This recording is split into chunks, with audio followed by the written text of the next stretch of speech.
하나님 아버지께 기도드리겠습니다. 사랑하는 자녀들이 주님 앞에 모여 정성을 다해 예배드릴 때 하나님 그 자리에 함께 계시며 그 예배를 받으시니 우리가 드리는 지금 우리의 예배를 하나님께서 기쁘게 받으시는 줄 믿고 감사를 드립니다. 하나님 우리 예배를 받아주시옵소서. 예배를 통하여 주님의 말씀에 귀를 기울이고 예배를 통하여 주님께 내 사정을 아뢰며 감사한 것을 감사하고 깨달을 것을 깨닫고 고칠 것을 고치겠다고 마음먹는 이 시간이 우리에게 얼마나 귀한 시간인지요. 이런 정성과 또 소중함이 어우러져서 살아있는 제사와 같은 예배가 되게 하여 주시옵소서. 아버지 하나님, 예배를 드리는 우리 성도들, 이 예배를 드리는 시간은 마음이 깨끗해지고 생각이 맑아지고 또 주님의 뜻에 집중하여서 세상 분주하게 사느라고는 그렇게 하지 못했던 그런 부족함과 조금 어리석음들을 다 내려놓고 본래의 내 모습대로 순전해져서 예배 잘 드릴 수 있게 하여 주시기를 간절히 바라고 원합니다. 그렇게 해서 느껴지는 기쁨과 감동과 또 죄송스러움 또는 깨달음들이 우리의 하루하루의 삶을 조금씩 더 나은 길로 인도하게 될 줄로 믿습니다. 성령께서 그리 도와주실 줄로 믿습니다. 우리의 노력과 의지만 가지고 되지 않는 부분들을 예배를 통하여 나눈 은혜와 예배를 통하여 깨달은 감사, 또 그렇게 해서 힘입은 마음먹은 능력, 이 모든 것들이 참 잘 어우러져서 우리의 삶을 변화시키고 우리의 인생을 가치롭게 하는데 더 잘 쓰임받도록 주님 은혜 내려 주시옵소서. 이 시간도 우리가 주님 앞에 나올 수 있음을 감사를 드립니다. 여러 가지 바쁜 일들, 꼭 해야 될 일이 없는 것은 아니지만 주일날 이 시간만큼은 예배드리는 것이 가장 소중하고 또 내가 감당해야 될 주님과 맺은 언약이라고 생각하여 정성껏 예배드리는 모든 심령들을 칭찬하여 주시고 그 심령 속에 필요한 것들을 알맞게 허락하여 주시옵소서. 우리 예배를 하나님께서 받으시는 줄 믿사옵고 이 예배가 끝날 때까지 모든 것 우리 주님께서 친히 다스려 주시기를 간절히 바라오며 예수님 이름 받들어 기도드립니다. 아멘. 오늘 예배를 통하여 하나님께서 우리에게 주시는 말씀은 신약성경 야고보입니다. 야고보서 제1장 12절에서 16절까지 말씀입니다.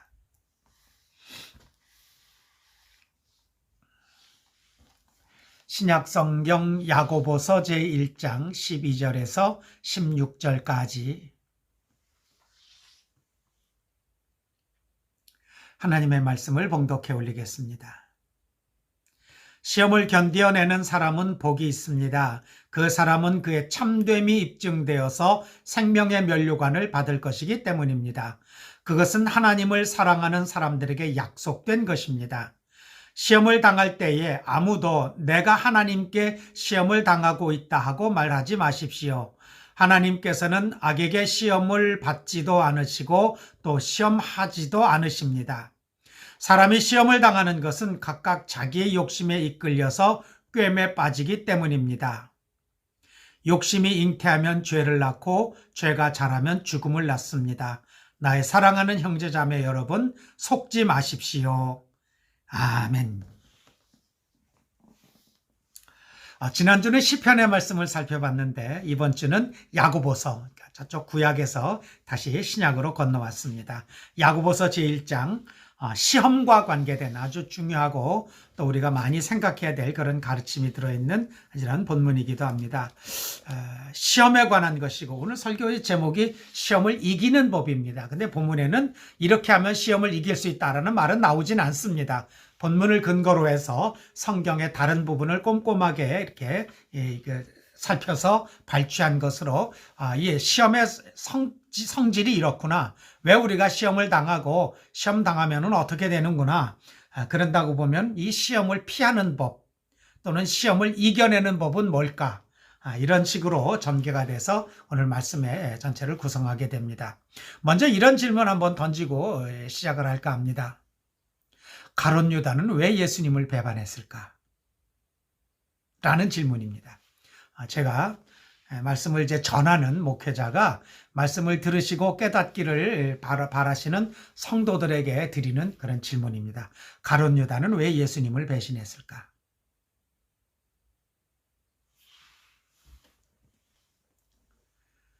돈 때문은 아닐 겁니다.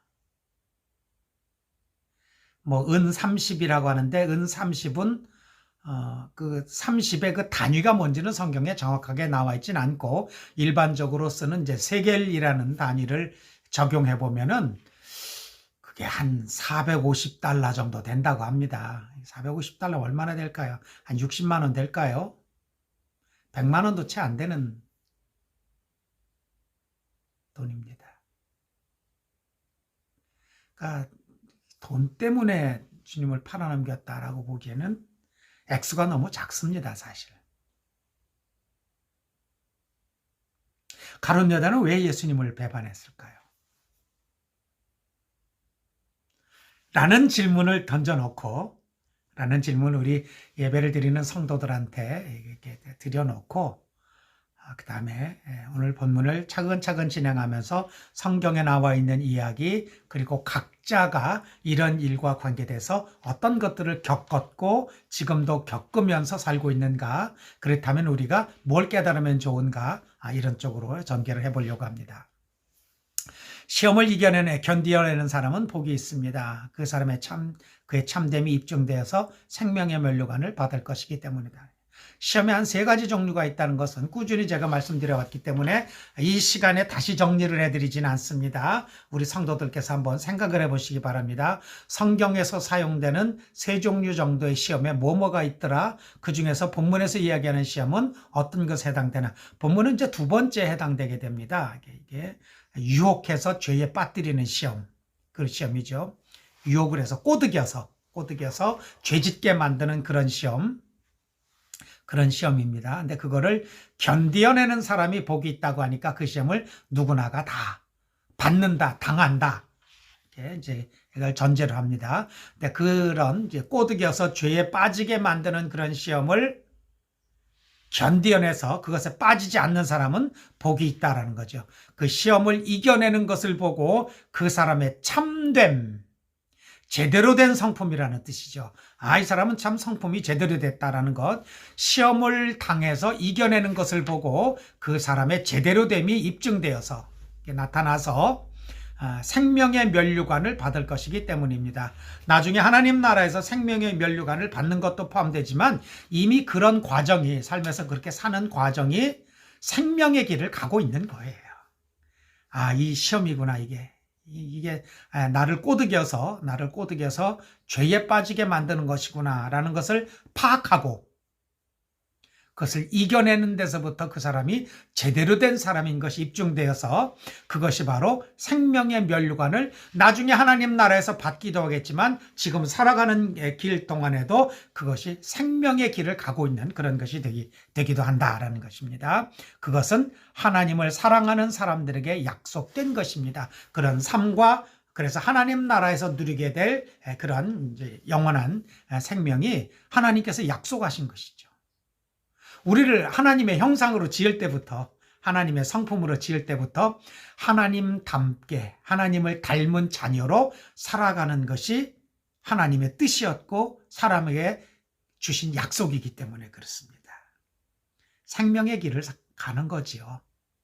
죽음의 길, 사악한 길을 선택하고 거기에 빠지는 게 아니라 잘 헤아려서 생명의 길을 깨닫고 그 길을 좀 힘들고 불편하기도 하고 세속적인 입장에서 보면 손해보는 것이 있어도 그 길 가는 것이 하나님께서 사람에게 주는 생명의 길이고 약속된 것이다라는 거죠. 13절, 이거 좀 곰곰이 생각해야 될 부분입니다. 좀 찔리기도 하는 부분인데, 시험을 당할 때에 아무도 내가 하나님께 시험을 당하고 있다 하고 말하지 말라. 하나님께서는 악에게 시험을 받지도 않으시고 또 시험하지도 않으십니다. 시험에 3가지 종류가 있기 때문에 어느 부분에서는 시험한다는 말도 나옵니다. 그런데 여기서는 2번째 종류, 유혹해서 죄에 빠지게 만드는, 꼬드겨가지고 죄에 빠지게 만드는 그런 시험은 하나님께서 하시지 않습니다. 당하시지도 않으시고 하시지도 않는다라는 거죠. 그것은 14절에 사람이 시험을 당하면서 각각 자기의 욕심에 끌려서 꾀임에 빠지기 때문이다. 시험의 원인이 뭐라고요? 원인을 알아야 우리가 시험에 빠지지 않을 수 있습니다. 시험의 원인, 성경 뭐라고 얘기합니까? 욕심. 욕심에 이끌려서 시험을 당한다라는 거죠. 욕심이 생겨났다고 바로 죄를 짓지는 않습니다. 욕심 자체가 죄를 구성하기도 하지만 욕심이 일어나서 바로 그게 죄가 되지는 않는데 욕심이 이제 생겨가지고 그 점점 커지다 보면은 저질러요. 그때부터 이제 심각한 죄가 되는 거죠. 그 이제 15절입니다. 욕심이 잉태하면 죄를 낳고 죄가 자라면 죽음을 낳습니다. 망한다는 거죠, 아주. 그래서 사람이 시험을 당하는 것은 각각 자기 욕심에 끌려서, 그러니까 시험 당하는 데에 가장 큰 요인은 욕심입니다. 욕심만은 아니에요. 모든 시험 당하는 이유가 욕심만은 아니지만 시험 당하는데 굉장히 중요한 대부분의 그 이유는 욕심입니다. 제가 그렇게 생각을 해보니까 욕심, 분노, 시험 당하는데 분노도 있습니다. 욕심에 포함될 수도 있지만은 쾌락을 향한 본능, 사람에게는 그 쾌락을 향한 본능이 있습니다. 재미있는 거, 신나는 거, 기가 막힌 거, 그 이제 육신적으로는 성적인 것도 포함됩니다. 이런 쾌락을 향한 그런 끌림이 있어서 그게 시험에 들게 만듭니다. 그러니까 다른 일반적인 돈에 대한 욕심이나 뭐 인정받기 위한 욕심이나 이런 것과 조금 분리해서 볼 필요가 있습니다. 왜냐하면은 이 쾌락에 의한 욕심은 조금 욕심이라고 하지만은 조금 더 이게 약간 이렇게 분리해서 놓을 필요가 사실 있습니다. 분노도 시험에 빠지게 만드는 굉장히 중요한 요인이 됩니다. 우리나라식으로 따지면은 홧김에 하는 거죠. 예. 홧김에. 그거는 이제 욕심이라기보다도 분노 때문에 죄를 저지르게 된다는 거죠. 그래서 그런 이제 욕심, 분노, 쾌락 이런 것이 잉태하면 시작되면 점점 자라서 결국 죄가 거기서 생겨나게 되고 그 죄가 점점 커지면은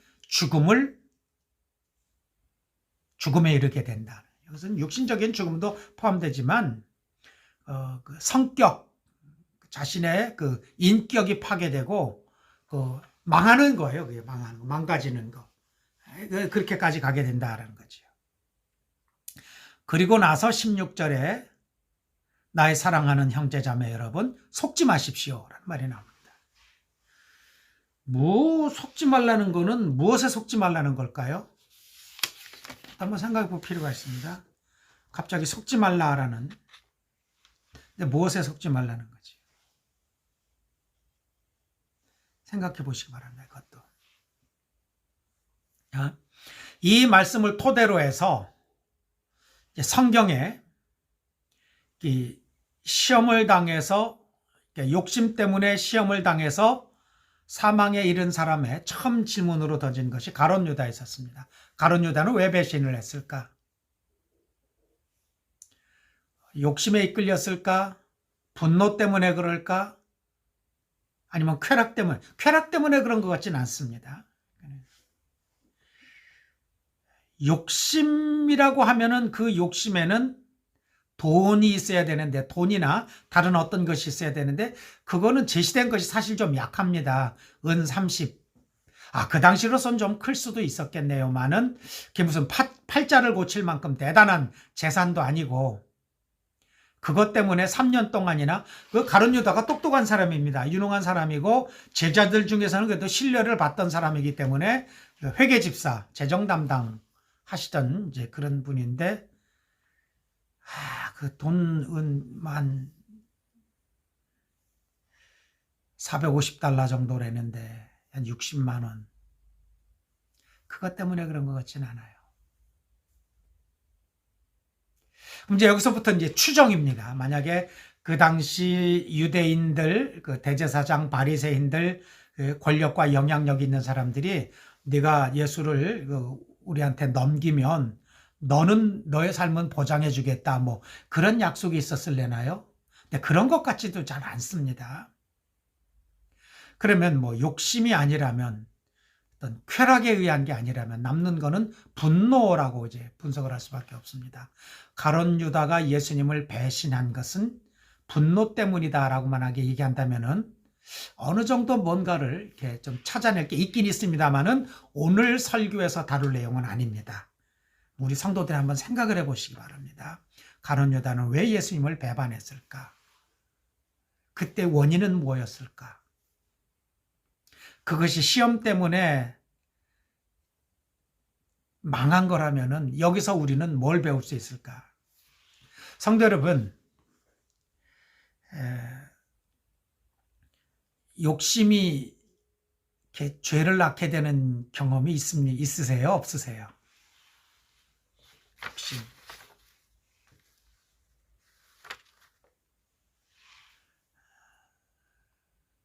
배신, 분노. 저는 있습니다. 저는 있어요.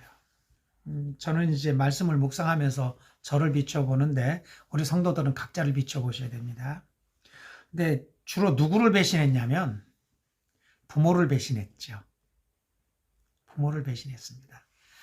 둘째 아들이 착실하게 공부 잘하고 자신의 미래를 차근차근 준비하기 위해서 우리 부모님은 아까울 것 없이 지원해 주셨는데 고등학교 때도 한번 크게 배신을 했고 대학 들어가서도 몇 년 동안을 부모님을 속였죠. 배신한 거죠.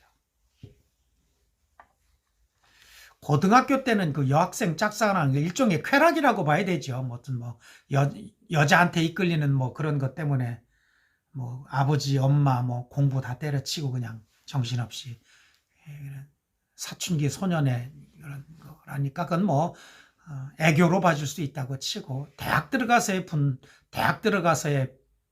부모님이 또 이제 그래도 비싼 사립대학교 등록금 내면서 서울로 보내줬으면 뭘 배울 걸 배우고 볼 걸 보고 또 좋은 사람들 사귀면서 자신의 인생을 준비하길 바랬는데 엉뚱한 이런 뭐 활동 쓸데없는 짓을 하면서 몇 년 동안을 낭비를 했는데 누굴 속인 거냐면 결국은 부모를 속였어요. 제일 먼저는. 저희 부모님은 내가 그러고 사는 줄 몰랐으니까. 그때는 잘 몰랐는데 나도 그런 행동을 왜 하는지를 몰랐었는데 나중에 이제 좀 철이 들고 결혼해서 애도 낳고 이제 그러고 살아가면서 아 그때 내 안에 있었던 분노가 있었구나. 분노가 그렇게 걷잡을 수 없는 행동을 하고 이해하기 힘든 선택들을 하고 그랬구나라는 걸 이제 깨닫습니다. 분노는 그러니까 욕심이 잉태한즉 죄를 낳고 근데 분노가 잉태해도 죄를 낳고 또 요즘의 그 사회 보면은 그 욕심의 일부 중에 쾌락도 있습니다. 도박이 주는 쾌락, 또 섹스, 성적인 어떤 그런 걸 추구하는 것 때문에 죄 짓고 망하는 사람들 숱하게 보지 않습니까? 돈에 대한 유혹도 뭐 엄청납니다. 그 때문에 이제 망하게 되는데. 점점 커져요. 그런 건 한번 시작되면 처음에는 그렇게 막 결정적이지 않은데 점점 더 그게 덩어리가 커지고 강도도 세지고 영향력도 치명적이 됩니다. 그쯤 되면 이제 망하는 거지요. 욕심이 잉태하면 죄를 낳고 죄가 자라면 죽음을 낳습니다. 과정을 설명하는데 이것보다 더 명확한 문장은 제가 본 적이 없습니다. 성경에 이 부분만큼 인간에게 그 욕심이 있어서 그 욕심이 죄를 저지르게 만들고 그 죄가 결국은 그 사람의 삶을 망가뜨리는 사망에 이르게 된다라는 대단한 겁니다. 속지 말라는 얘기는 저는 이렇게 생각을 해요. 어떻게 생각하냐면 처음에는 그게 욕심인 줄 알아요. 나중에 그게 분노라는 거 압니다. 사람들이 자기가 성적인 유혹을 받고 있다. 성적인 충동에 빠져 있다는 것도 압니다. 속지 말라는 거는 그래도 된다고 생각을 합니다. 남들도 다 그러는데 뭐 이까짓 거 좀 이런다고. 나도 어쩔 수 없어. 이렇게 자기를 속입니다. 그게 나쁜 건데. 그렇게 하면 안 되는 건데. 나쁜 거라는 걸 깨닫고 안 되는 거를 안 된다는 거를 알고 그다음에 자기를 돌이키는 쪽으로 가지를 않고 어쩔 수가 없다고 변명을 하든지 남들도 다 그런다고 하든지 여러 가지 그럴듯한 핑계와 이유를 내가면서 자기를 합리화시켜서 어떻게 한다고요? 그 욕심이 죄를 낳는 것을 방조한다는 거죠. 속이지 말라는 겁니다. 속지 말라는 거예요. 자기를 속이지 말고 그런 꼬드김에 속지 말라는 거죠. 제발. 그거 악마의 유혹이다. 그거 괜찮은 거 아니다. 누구나 그래도 너는 그러지 말아야지 하는 그런 이야기를 들어야지. 그거 괜찮아. 남들도 다 그래. 뭐 어떻다고 거기에 속지 말라는 그런 얘기입니다. 여기까지 얘기하면 분석이고요. 오늘의 설교의 제목은 말씀의 제목은 시험을 이기는 법이에요. 이기는 법에 대해서는 하나도 얘기 안 했잖아요. 자, 이기는 법은 거울을 봐야 됩니다. 거울. 잘못된 것을 깨달으려면 거울을 봐야 됩니다. 누누이 말씀드리지만 내가 내 얼굴이 어떻게 됐는지를 그냥은 몰라요. 남이 봐주든지 내가 거울을 통해 가지고 보든지 해야 내 얼굴에 뭐가 묻었는지 어디가 비뚤어졌는지 이런 걸 알 수가 있습니다. 그러니까 뭡니까? 말씀의 거울을 봐야 된다는 거예요. 내 이 욕심이, 내 이 쾌락에 대한 충동이, 내 마음속에서 일어나는 분노가 또는 배신에 대한 유혹이 말씀을 비춰봐야 돼요. 그래야 그것이 잘못됐는지 제대로 됐는지를 알 수 있다는 거죠.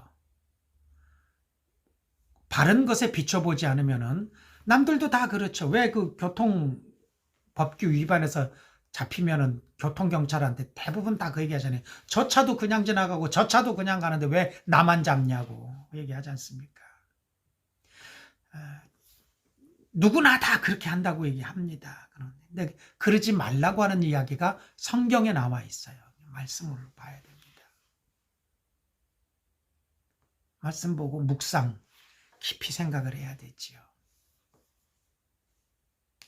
그러니까 주일날 이렇게 설교를 들으시는 예배를 드리시는 것도 그 말씀의 거울을 보는 거예요. 결국은 말씀의 거울로 나를 비춰보면서 맞아. 나도 이러고저러 보면서 그 욕심 슬쩍 손잡은 적이 여럿이구나. 무슨 뭐 이완용처럼 나라를 팔아먹은 건 아니어도 가룟 유다처럼 예수님을 팔아먹은 건 아니어도 나도 내가 그러지 않으리라고 믿는 사람들을 팔아먹은 경우가 있고 배신은 주로 자기를 아끼고 자기와 가까운 사람을 배신하게 됩니다.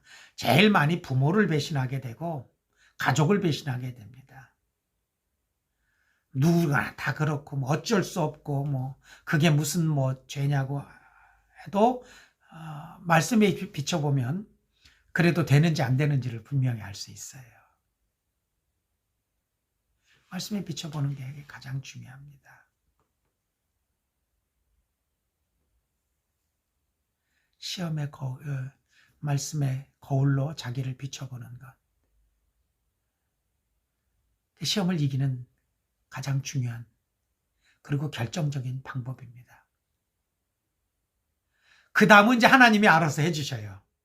그 다음은 비춰보면은 과거의 잘못, 지금 내가 빠지기 쉬운 거 이렇게 비춰보세요.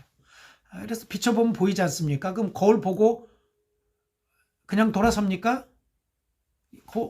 거울을 봤는데 내 뭐가 묻었어요. 그럼 바로 잡아야 되죠. 뭐 가르마 이렇게 타든지 지우든지. 그거는 어디에 해당되냐면 고백하고 용서를 구하는 것에 해당되게 됩니다. 우리가 보통 회개라고 얘기를 해요. 회개. 뉘우친다라는 뜻이죠. 수정한다라는 이거 잘못됐습니다. 이거 제가 잘못했어요. 여기 뭐가 묻었네요. 제 그 성격과 인생에 더러운 것이 있네요. 하나님 이거 잘못했습니다. 용서해 주셔요. 그리고 강화시켜 주세요. 시험을 이기는 법입니다. 말씀에 비춰봐가지고, 이러지 말아야지. 흔들리는 그런 입장에서는 거울로 보고 흔들리지 않도록 정하는 게 있고, 이미 저지른 거라면, 지금 저지른 일이 진행되고 있다면은 깨닫고 고백하고 용서를 구해서 깨닫고 용서를 구하면 하나님이 용서해 주셔요. 그건 뭐 확실합니다. 이 시험을 이기는 거. 하나님은 우리가 그렇게 사시기를 바라셔요. 수시로 거울을 좀 봐라. 그리고 바른 일로 가라. 그래야 네 인생이 생명의 길을 걸어간, 생명의 면류관이 거기 있고, 나중에 하나님 나라에 가서도 생명의 면류관을 받기도 하겠지만, 지금 열심히 사는 삶에 네 자신이 스스로 하나님께로부터 온 생명이 살아 움직이고 있음을 알 수 있을 것이다. 오늘의 말씀입니다. 한 주간 동안 이 말씀의 거울로 이렇게 비춰보시기 바랍니다. 따로 이렇게 막 성경을 읽거나 또 묵상하시기가 힘드시면은 주일날 드린 예배 속에서 하나님께서 내게 들려주시는 음성으로 말씀의 거울을 삼아서 나를 비춰보면 많은 게 보일 줄 생각합니다. 바꿀 걸 바꾸고 또 잘한 것은 감사하시면서 이후의 삶도 생명의 길을 가시기를 주님의 이름으로 축원을 드립니다. 기도하겠습니다. 얼마나 많은 유혹들이 우리 주변에 있겠나이까. 그것이 돈에 대한 것이든 명예에 대한 것이든 남에게 인정받고 싶은 욕망이든, 하나님, 많은 것들이 우리에게 괜찮다고, 좀 그래 보라고, 남들도 다 그런다고 얘기하며 속삭일 때에 해야 될 것과 해서는 안 될 것, 괜찮은 것에 대해서 가르쳐주는 말씀의 거울을 가까이 하여 시험에 들지 않도록, 설령 시험이 시작됐다 하더라도 죄를 짓지 아니하도록, 또 지은 죄가 있다면 깨닫고 고백하여 용서받아 생명의 길을 걸어갈 수 있게 우리 주님 우리를 지켜주시옵소서. 예수님 이름으로 기도드립니다. 아멘. 함께 예배를 드린 앞과 뒤, 또 좌우에 있는 분들, 멀리 가까이에 마음속에 있는 분들도 서로 마음속으로, 이렇게 머릿속으로 떠올리시면서 인사하시기 바랍니다. 안녕하세요. 반갑습니다. 거울 자주 보십시다. 요즘은 옛날 교인들처럼 그렇게 성경을 막 열심히 읽고 묵상하고 공부하고 잘 그렇게까지는 하지는 않는 것 같습니다만, 그래도 주일날 들은 말씀은 주중에 생각이 나서